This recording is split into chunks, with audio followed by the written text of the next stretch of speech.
Pag wala na si Gina, samantalahin mo na yung pagbida-bida mo kay Robert sa trabaho. Yun naman talaga ang plano ko, Nay. Kaya minanipula ko na si Robert na si Gina na lang ang papuntahin sa New York.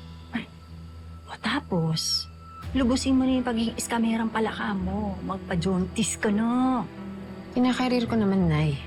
O ba't hindi ka makabingo? Baog pa kayo? Hindi Nagpa-check up na kami. Ayun naman pala. Ito doon yung performance mo. Alas mo yung baby ninyo, ha? Para ibasura ni Robert yung prenup nyo. Alam ko yun, Nay. Mahal ko yung pangarap ko na humilata sa pera habang buhay. At gagawin kong lahat para matapat yun sa kahit ano pang paraan.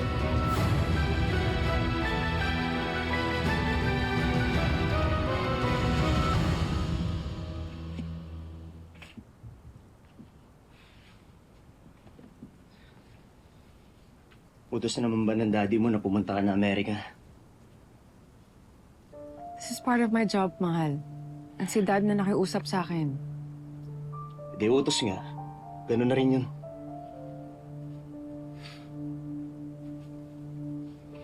Ayaw umalis ka.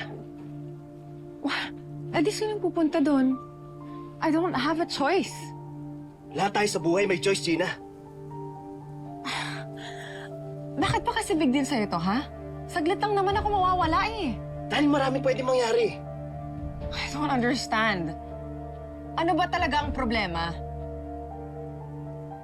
Yung mga bagay talaga na hindi nagbabago. Malito. Yung OA mo naman, kiss lang naman yun. Basta huwag mo akong iwan. Kailangan kita dito.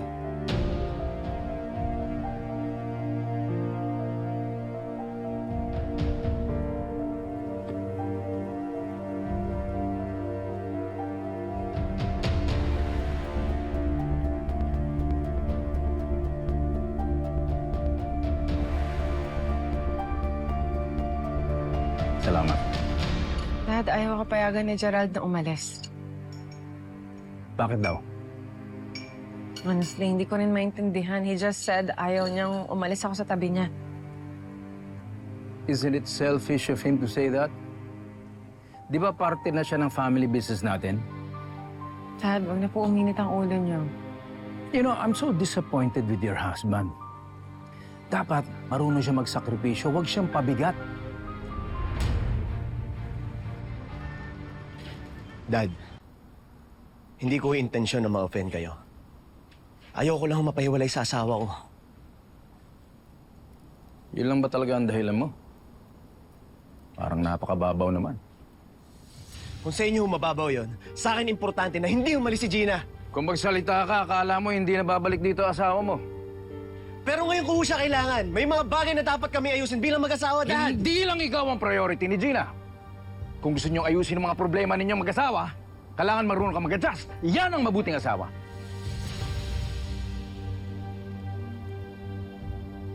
Gerald, gusto ko lang malaman mo.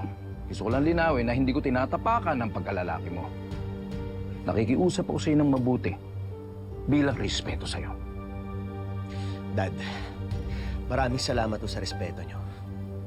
Pero ako naman po ang makikiusap sa inyo.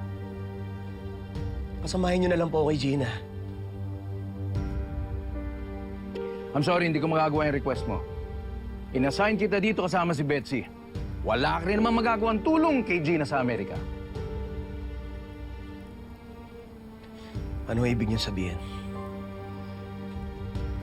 Frankly, Gerald, wala ka pang experience. Mas kayang gawin ni Gina ang management. At marami ka pang dapat matutunan sa ginagawa ni Gina.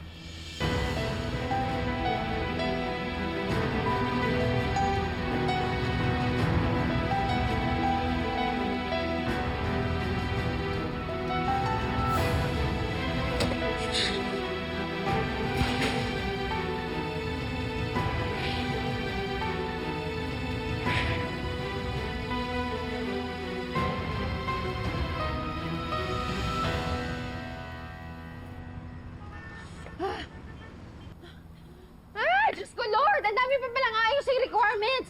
May packing list, may certificate of origin, may bill of lading, may VAT, may import duties. Litong-lito na ako. Hindi ko talaga matanggap. Sinabi sa akin ng asawa mo Gets ko yan. Yung kinukumpara ka kay Gina? Eh, paano ba naman kasi yung asawa mo masyadong bida-bida?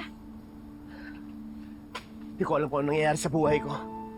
Iniinsulto ako ng binan ko. Sinusuway ako ng asawa ko. Hindi ka pa ba sanay, Gerald? Ang mga rich, libangang insultuhin tayo mga poor. Huwag na nga natin pansinin yung mga asawa natin. Baka insecure lang sila dahil mag-ex tayo. Baka yun yung hugot nila, kaya bitter pa rin sila sa atin. Lalo na yung Gina na yan. Alam mo, ewan ko ba naman dyan sa asawa mo? Bakit nagpresenta pa magpunta ng New York? Eh, alam naman niyang may pinagdadaanan ka. Siyempre, masama pa rin yung loob mo sa tatay mo, di ba? Para ba naman kasing gusto kanyang iwan sa ere? Eh, dapat nga mas inuuna kanya bilang asawa kanya.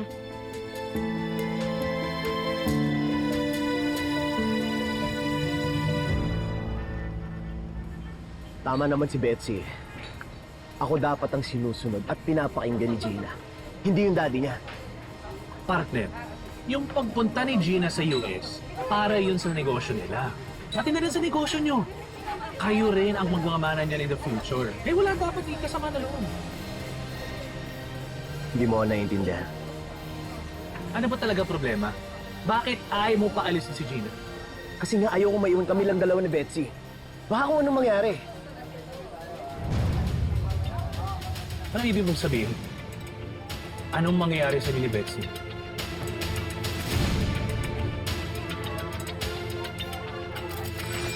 Pumunta ka ng New York at iniwan mo ako. Bumalik ka dito na wala ka ng dat ng asawa. Sana nga hiwalayan na siya ni Gerald dahil wala siyang kwentang asawa. Bakit gusto mo namang hiwalay ni Gerald si Gina?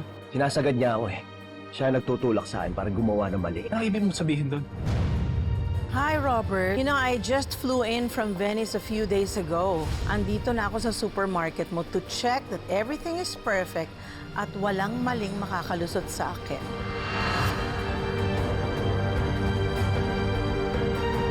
Hoy, anong ginagawa mo? Shoplifter ka, no? Excuse me? I'll have to report you to the manager because of your very inappropriate behavior. Eh, ako ang asawa ng may-ari ng supermarket na to. Really? Oh, I'm sorry, you don't look like one. And you definitely don't act like one.